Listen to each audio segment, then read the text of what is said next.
Hey guys, today we're going to talk about networking, and then we're going to create a small Unity project with Netcode to see networking in action in Unity 6. Before we touch Unity, let's go over some core multiplayer game concepts. You'll need these no matter what engine or networking framework you use. Latency is the time it takes a message to go from the client to the server and back. This means that your player input isn't instant from the server's perspective. That's why games use techniques like interpolation and prediction to hide delay. With client-side prediction, the client applies input immediately before the server gets a chance to respond. If the server disagrees, objects might snap back, causing a rubber band effect. Today, we're going to build a server authoritative example. In a client authoritative model, the client applies changes immediately and then sends them to all the other clients. This means that everything moves smoothly for the client, but it also can be easier to cheat and get desynced from other clients. In a server authoritative model, the server owns everybody's position and sends out or broadcasts those position updates to all the clients. This makes it more secure and safer, but it requires smoothing. We're building server authoritative movement today, which is used by games like Fortnite, Apex, and Rocket League. If you guys like tutorials like this, hit subscribe. I post Unity tutorials like this every week. Thanks. All right, so I'm starting with Unity 6. This is a Unity 3D Core project, brand new. I'm going to start by deleting the README and tutorial info directory. Next, I'll go to Window, Package Manager, select Unity Registry, and type in Netcode. And I'm going to select Netcode for GameObjects. Hit Install.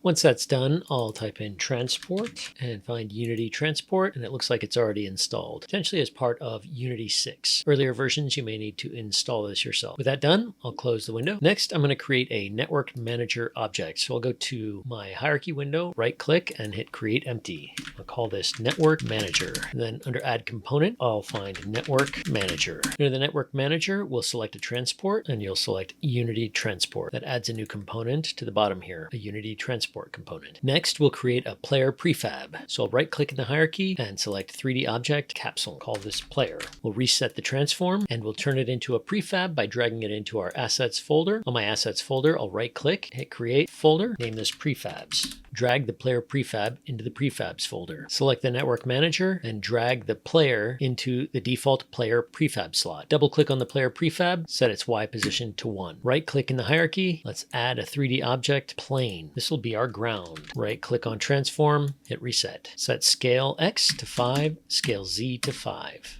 Remove the player prefab from the scene. Now we'll add some join buttons. Right-click in the hierarchy. Go to UI, Canvas. Call this UI. Right-click on UI, go to UI, select Panel. Call this Button. Panel. Click on the anchor presets. Hit Alt, Shift, select the top right option that stretches and sets our pivot to the top. Set the height to 75. Add a horizontal layout group. Set the child alignment to middle center. Right-click on the button panel, go to UI, select Button Text Mesh Pro. When the Text Mesh Pro importer pops up, click on Import Text Mesh Pro Essentials. When that's done, close the panel, select your button, hit Control-D twice. That gives us 3 buttons along the top canvas. First button, we'll call this Host. Our second button will be called Client. Our third button will be called Server. Expand the first button, select the text, type Host. Expand the second button, select the text, change it to client. Expand the third button, select text, change it to server. Let's create a scripts folder under assets. Right-click on assets, go to create folder, name it scripts. Right-click on the scripts folder, go to create mono behavior script. We'll call this network connector. Double-click on the script to open it. Delete the contents of the class. Type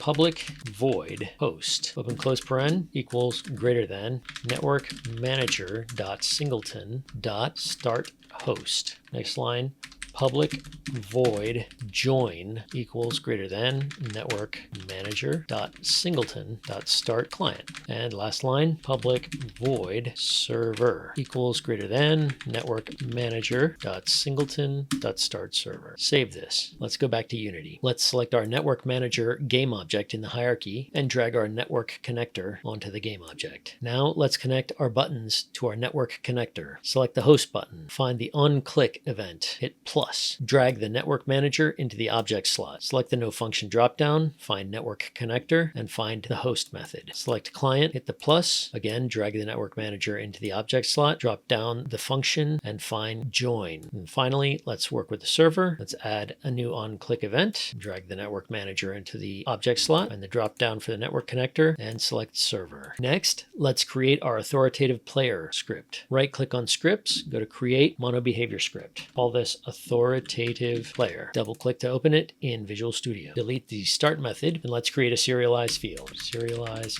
field, private float, move speed equals 5f. Next, let's derive from network behavior. This changes our component from a mono behavior to a network behavior. Unity has special methods and properties for network behaviors. Next, let's create a network variable. Private network variable vector3 server position equals new read perm. We will allow everyone to read this server position network variable. So set read perm to network variable read permission dot everyone. Write perm. We will only allow the server to write to this variable. So set network variable write permission dot server. Next, let's create some private local properties. Private vector2 input. This is input coming from our controller or keyboard. Private float input send interval equals 1f divided by 60f. This is so that we can match the server's tick rate. Private float input send timer. Next, we'll create a private struct snapshot. Private struct snapshot. First, we'll create a public vector3 pose, then a public float time. Then we'll create the constructor public snapshot vector3 p float t. We'll set pose equal to p and time equal to t. Next, we'll create a private queue of snapshots, and we'll call this snapshots. We'll right click on queue, go to quick actions, and select using system collections generic. Next, we'll update our update method. If is owner is a property on the network behavior. It allows us to check whether we are working with the local player or not. If this is the local player, the client is allowed to run movement, input, camera control, or anything that should only happen for the controlling player. First, we will set our input send timer plus equal time.delta time. Then we will check if input send timer is greater than or equal to input send interval, then we can perform an action. This allows us to synchronize our sends to the server with the server's tick rate. Input equals new vector2 input dot get axis horizontal, comma, input dot get axis vertical. That is our input from our controller. Then we will send input server RPC input. This will be the method we use to send our input to the server. We'll right click on it, go to quick actions, and select generate method. Before we write that method, we'll continue with our update. Input send timer equals 0. We reset the input send timer here. After sending the input, we will work with our snapshots. If snapshots dot count is greater or equal to 2, then interpolate. This method is not generated. Right click on it, go to quick actions, and select generate method. Let's delete the throw new exception from interpolate. In this method, we will start with snapshot array equals snapshots dot to array. Then we'll define two snapshots from that array. Snapshot from equals array element 0 and snapshot to equals array element 1. Then we will determine the duration. Float duration equals to.time minus from.time. Then we will calculate our elapsed time. Float elapsed equals time.time minus from.time. Then we'll create our current time in our lerp. Float t equals mathf.clamp 0 to 1 elapsed divided by duration. We'll set our transform.position equal to vector3.lerp from.position to.position at t. If t is greater or equal to 1f snapshots .dq. Next, we'll work on our send input server RPC. First, we have to give it a special attribute because this is a server method, server RPC. This helps Unity understand that this method can be called from clients. Let's remove the throw new not implemented exception. First, we'll determine the current delta time from the server. Float delta time equals network manager dot singleton dot server time dot fixed delta time. This gets our time from the server and not from the local client. Vector3 move equals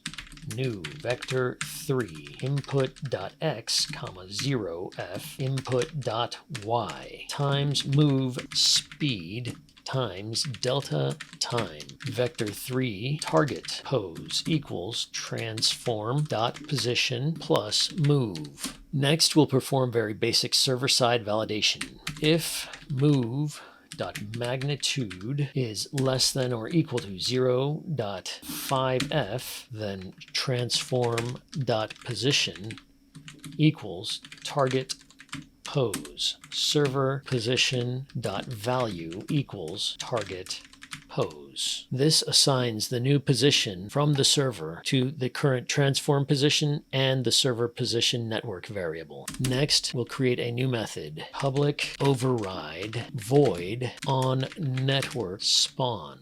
If is client server position dot on value changed plus equals old val new val equals greater than open brace snapshots dot nq open paren new snapshot new val comma time dot time while snapshots dot count is greater than 5 snapshots dot dq. This limits our memory to 5 snapshots at any given time. We remove the oldest snapshot taken. Close this line, save this file. Let's go back to Unity. Double click on your player prefab. With it open, drag the authoritative player on your player prefab. When it asks, player does not have a network object component, would you like to add one? Hit yes. Go to File, Build Profiles. Click Add Build Profile. Select Windows, Add Build Profile. Under Player Settings, Overrides, hit Customize Player Settings. Scroll down to Resolution and Presentation. Expand. Select Window. Check off Resizable Window. In your game window, add a new profile for 1024 by 768 by clicking the plus. Label it whatever you'd like. Type in the width and height. You can see now the UI is set to stretch to the window size. Next, let's build the game. Select the new Windows profile. Hit Switch Profile. With the profile selected, hit Build and Run. Create a Builds folder. Select the folder and hit Select Folder. With the build running, we can close our Builds Profile window. We'll minimize the Unity window and maximize the game window. We can hit Play in Unity. While that's building, we can hit Host in our Build window. You can move your player around. Select the Unity Play window and hit Client. You can see a second capsule appears in both windows,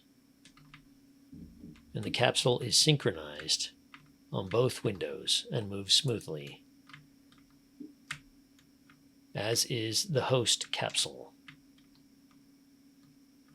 All right, that's it. Good job. Today you learned the fundamentals of real-time multiplayer theory, how server authoritative movement works in Unity, how smooth movement works using snapshot interpolation, and how Unity Netcode handles ticks, input, and replication. If you guys like tutorials like this, hit subscribe. I post Unity tutorials like this every week. Thanks. And if you're serious about mastering Unity, check out my full course, Unity 101 Game Dev Bootcamp. We build a full local multiplayer game from the ground up. It's fun, practical, and beginner friendly. You'll learn a lot.